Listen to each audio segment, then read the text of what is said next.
bien, on utilise la chromatothérapie directe, c'est-à-dire la projection d'une longueur d'onde directement sur une zone malade.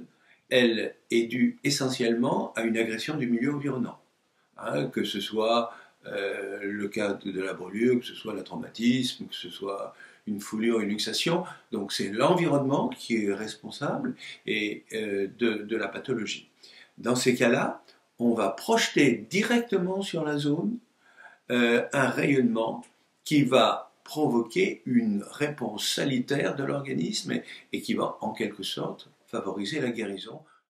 Si on prend l'exemple d'une luxation, eh bien une luxation c'est considéré comme un phénomène froid.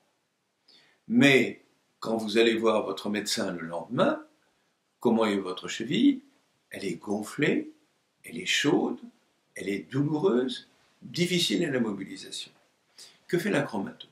La chromatothérapie va, dans ce cas-là, envoyer de la chaleur pour combattre le froid. Mais vous me direz, il y a déjà de la chaleur, pourquoi vais-je envoyer de la chaleur?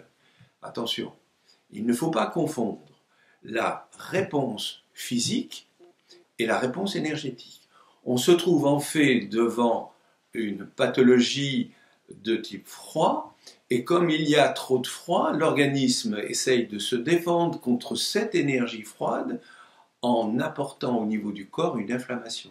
Le corps vient au secours de l'énergie. L'énergie chaleur étant en insuffisance, le corps va fabriquer à ce moment-là de la chaleur.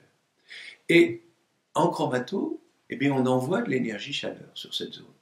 Et on envoie de l'énergie chaleur et on constate que le corps n'a plus besoin de répondre. Et à ce moment-là, l'inflammation disparaît. Ce serait une grosse erreur que de dire « il y a une inflammation, j'envoie du froid ».